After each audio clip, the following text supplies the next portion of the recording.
to step out of a carbon-fueled world towards a decarbonised world that is healthier, cleaner, safer and more sustainable. And we will leave no one behind. So we were inspired by grassroots movements, as you know. This morning, President von der Leyen had invited Greta Thunberg to assist at the beginning of the college meeting and to share her view with us. And as I said to her this morning, I'm sure that without the movement she has inspired and is leading, probably today we would not have a Green Deal.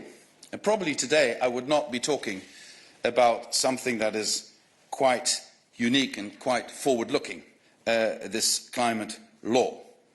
I've listened carefully to Greta, and the message I take away from her words is this planet doesn't belong to those in power or the generations in power. It belongs to the whole of humanity. And I feel a strong responsibility. I have kids in her generation. I'm fortunate enough to have kids in the millennial generation and in the Generation Z, and I feel strong responsibility that together with them we should make sure we make a success of European climate neutrality by 2050. And as I could repeat time and time again, when people are saying this is about saving the planet, no, it's not. The planet can take care of itself.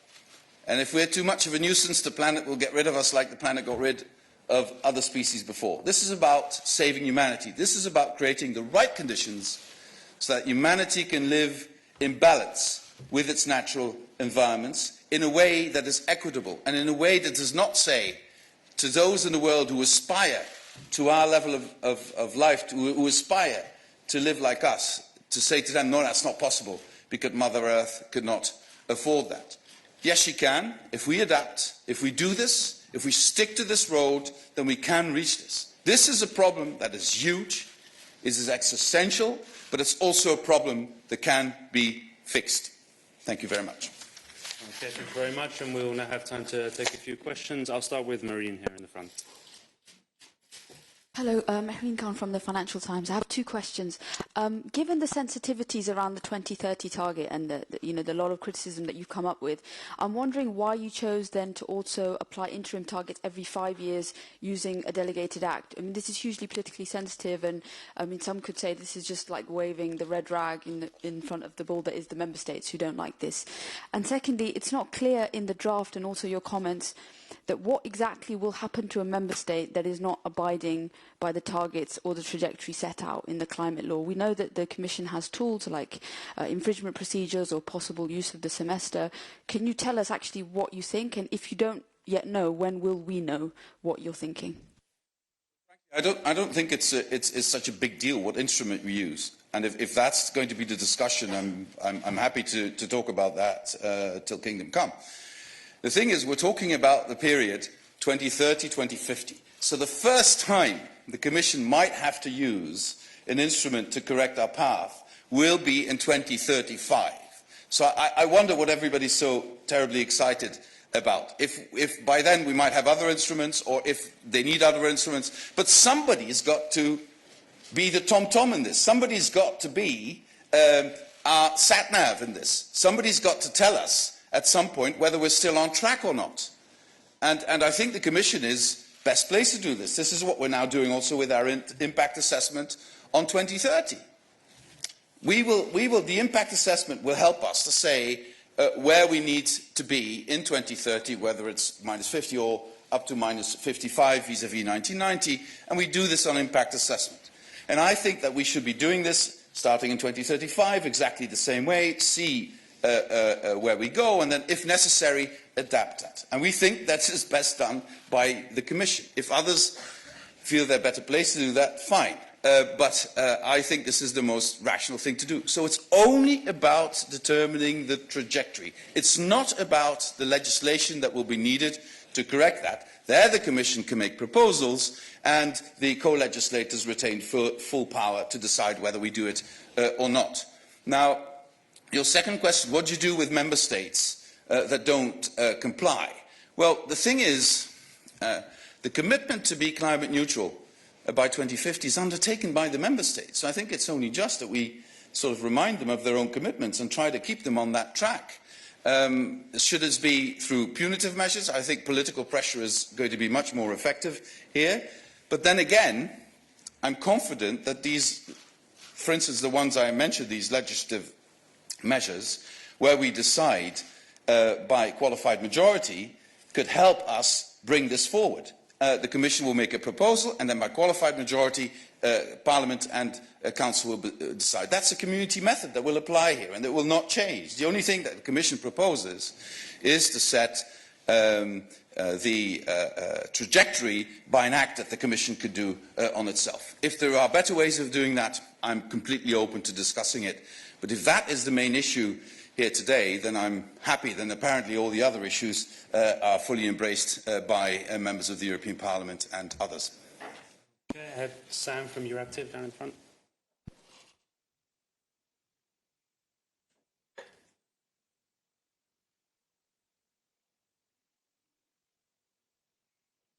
It's green, no pun intended. New policy. Red, even better. Thanks, Tim. So on the 2030 target, you've been asked by 12 member states to bring forward the deadline of the impact assessment from September to June. But as your impact assessment will take into account the NECPs, and 3 of those 12 countries are yet to submit them, are you now going to tell them to do their homework in time? Is that being a bit hypocritical? And then on the 2050 target, the climate law says that you won't be doing an impact assessment because the existing work from 2018 is sufficient. Does that risk saying a sort of mixed signals about whether an impact assessment is the best course of action? Thanks. The letter of the 12 member states asks us to do it quickly but also thoroughly. Yeah, that's the whole point. If I put quite a lot of pressure on our services to be as quick as they can, but if they tell me, if you want it to be thorough and if you want it to be correct, we will need until at the end of the summer to do this, I have to respect this. I have to respect this. I choose this above the possibly politically more attractive option of now putting it immediately into. I would have loved to be able to do that, or even before the summer. But if our experts say that in good conscience they cannot deliver that before the end of the summer or the middle of September, I will respect that. And by the way, thank you for pointing out that we're still waiting for some of those member states to do their own homework. And I sort of could respond in the same way you just did and say, well, do your homework and then your plea will be slightly more credible. On the second point, look, it's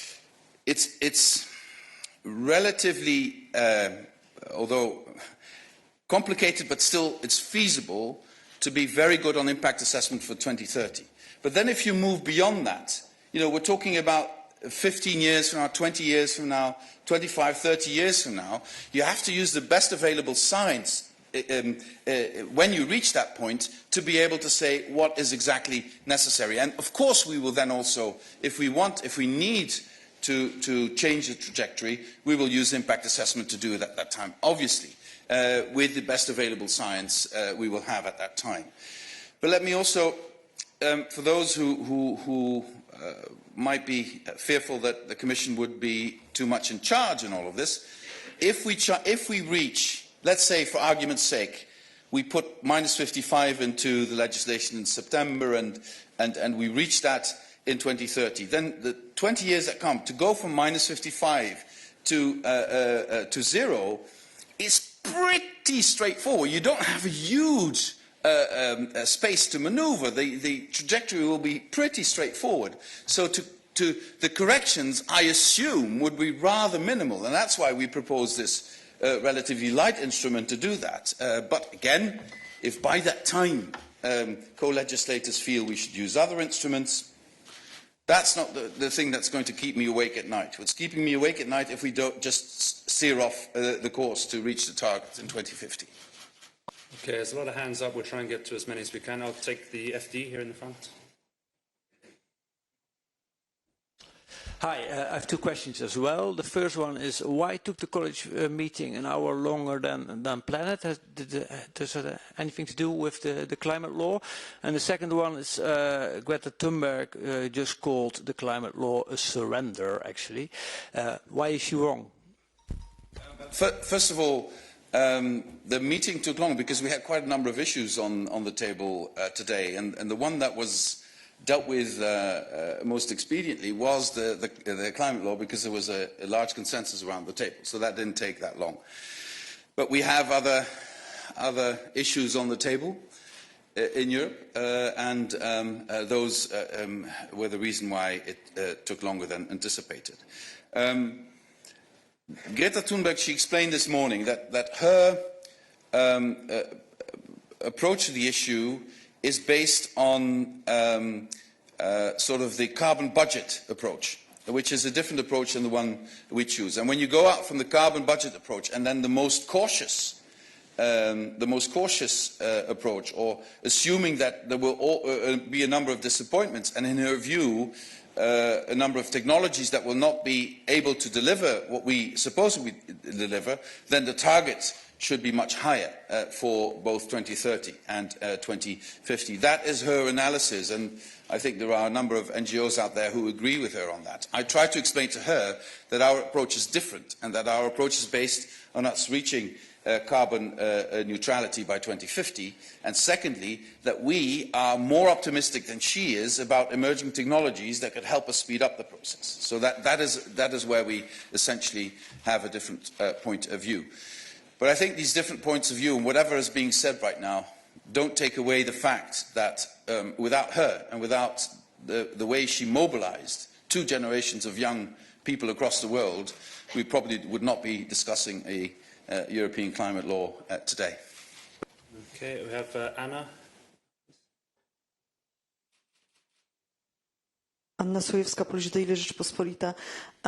In December, the European Council, there was a sentence in the conclusions: one member state at this stage cannot commit to implement this objective as far as it is concerned. I'm just wondering where exactly in the draft regulation this sentence is reflected, if anywhere. And my second question is, in the draft regulation, there is all the time the phrase collective effort, or collective action by member states. So does it mean that in 2050 there could be different levels for different member states, or does it mean that each member state individually has to be climate neutral by 2050? Thank you. Collective effort means that every member state commits to being climate neutral by 2050. That is the answer to your second question. The answer to your first question, there is a clear reference in the draft regulation to the conclusions of the European Council, and that refers to also the conclusion you have mentioned explicitly. Okay, Catherine in the middle. Catherine Fiore, EU reporter.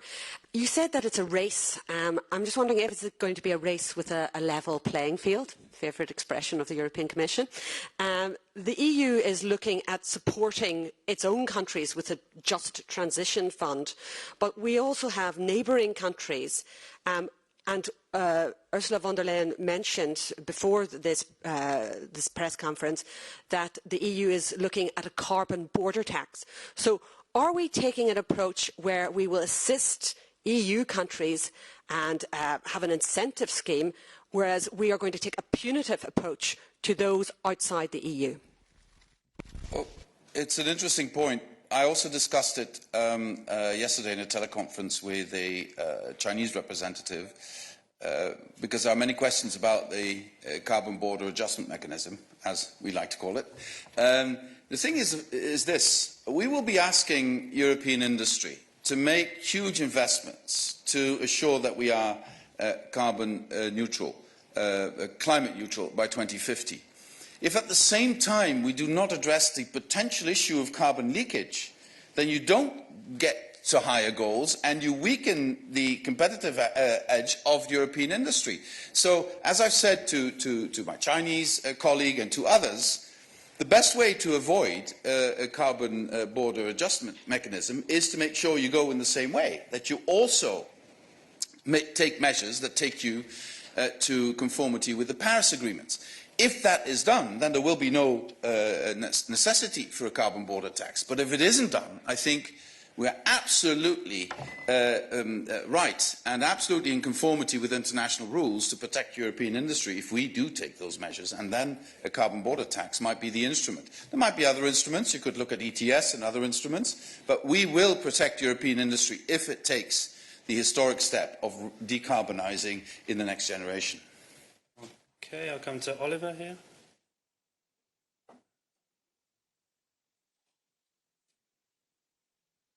Hi, over here, Oliver Kim with the Austrian newspaper Die Presse. What was Ms. Thunberg's response to your intervention? Because judging from what she's currently saying in the European Parliament, you didn't seem to make much of an impression on her.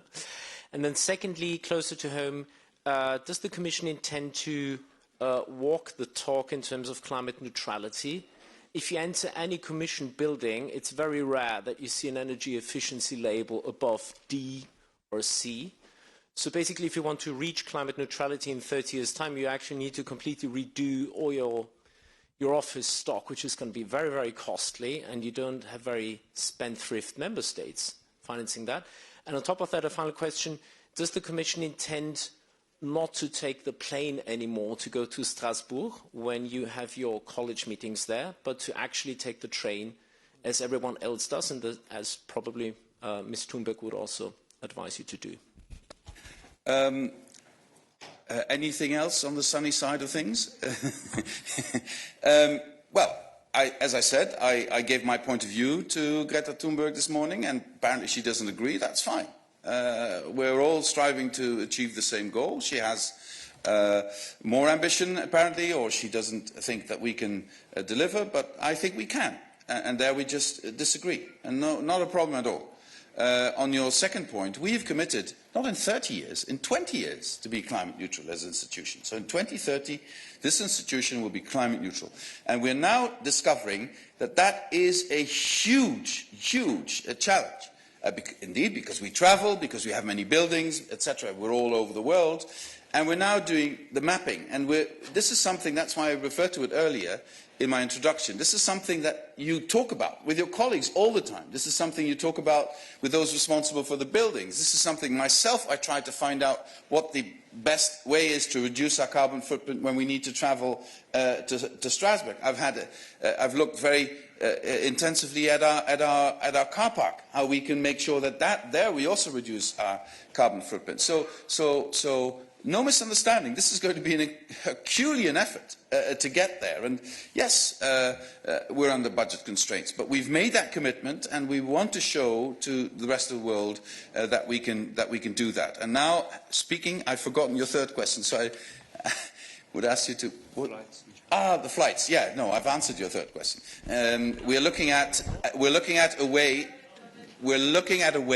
to reduce to the maximum the carbon footprint also in our travels, also to Strasbourg. And I've noticed that quite a number of colleagues, for instance, I don't travel by plane, I travel by car, but I make sure the car is full so that we use the car to the maximum effect. Then we have to look at what sort of car we use. Then we have to look whether the trains provide the solutions we have, because sometimes we have to travel very early or very late, whether that's possible. But we're all looking into that.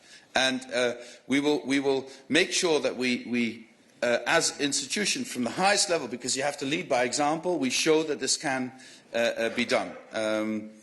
Yeah, follow us and see how we do it, and stay critical if you think we're not doing well enough.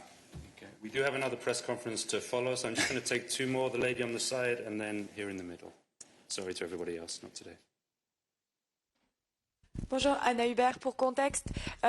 J'avais une question. Dans une version précédente du texte qui avait circulé, on évoquait un objectif pour l'après 2050, éventuellement de réduire, non seulement d'aller au-delà de la simple neutralité, de réduire, d'absorber toutes les émissions de carbone, et elle n'apparaît pas dans la version finale du texte. Je voulais savoir ce qui s'était passé. Merci.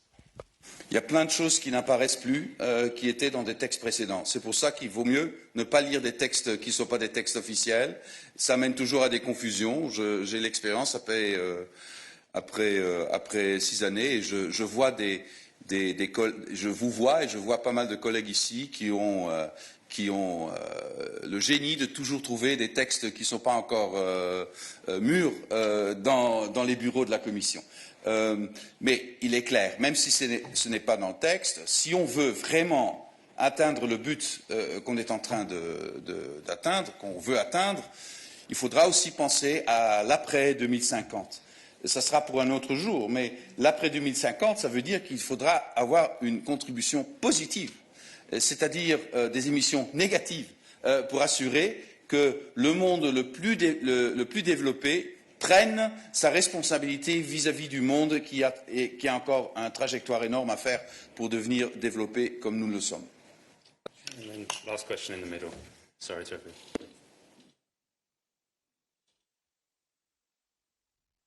Yes, Frédéric Simon from Euractiv. Oh. Okay. It's about the social aspects of the transition to net zero. There have been a number of concerns that have been raised, particularly in countries like Poland, but also in Romania, Bulgaria, and also by trade unions, that the size of the just transition mechanism is not sufficient to deal with the scale of the problem from a social policy perspective. So what can you say to those people today? Can you give them guarantees that actually no one will be left behind? Our commitment is that no one will be left behind. Our commitment is to use the Just Transition Fund and Just Transition Mechanism to make sure that in those areas that are most vulnerable in this transition we support. But we will have to reorient most, if not all, the instruments we use in Europe towards this incredible transition. This is tectonic. This is not just a small change. This is tectonic transition to make sure that we leave no one behind. Let me add one thing to this. Who do you think would suffer most if we did not do this? Who do you think would suffer most if we just had this line of, well, let's go on like we are, let's pretend there's no problem, let's pretend there's no industrial revolution going on, let's pretend we can go on coal mining for another 50 years. Who will suffer most? Who will suffer most if the temperature rises above 2 degrees and then we reach a number of tipping points that will create problems in the world that we can no longer manage or control? Who will suffer most? The people who can't go anywhere else. Rich people can find other places. They can go high up in the mountains or in places that are not. But poor people or people who are struggling with their jobs, they can't go anywhere. And if the areas they live in are highly affected because we are too slow in making sure we limit the rise of temperature, it's the poor people, it's the working people that will pay the highest price. So yes, we will make sure that our policies make the transition fair and that we leave no one behind. But let's also be clear about the cost of non-action. So if you think avoiding a transition is possible by not doing anything, you are really, really mistaken. And Mother Nature is reminding us of this on a daily basis. So really the last question this time. Bonjour, merci. Marine Laouché de l'agence France Presse. Je voulais juste revenir brièvement sur le calendrier. Certains estiment que si la Commission ne propose un nouvel objectif pour 2030 qu'à la rentrée en septembre, ça sera un peu juste pour arriver avec une ambition relevée à la COP 26 à Glasgow. Est-ce que vous estimez que c'est possible avec un tel calendrier? Merci. Oui, je crois que c'est possible, mais ça dépendra aussi du Parlement européen et du Conseil et des États membres. Je crois que c'est possible. Mais de là dire, c'est mieux d'avancer maintenant sans avoir étudié l'impact en précision. Je crois qu'on aura un débat pendant des mois de ceux qui disent la Commission n'a pas fait son devoir, on dispute les chiffres qu'elle utilise, etc., etc. Donc on ne gagnerait pas de temps en mettant un chiffre que peut-être, comme l'a fait le Parlement européen, a ses raisons, mais n'est pas complètement contrôlé en ce qui concerne l'impact. Donc je préfère être sûr, je préfère ne pas avoir un débat sur les faits et d'avoir un débat sur les choix politiques. Et on peut faire ça au mois de septembre. Si on fait ça au mois de septembre, je suis convaincu qu'on sera bien préparé pour la COP de Glasgow. Okay, thank you very much, Executive Vice President. And as you've probably found already, all the press materials are online, so there's some extra reading for you as well. Thank you, everyone. Thank you.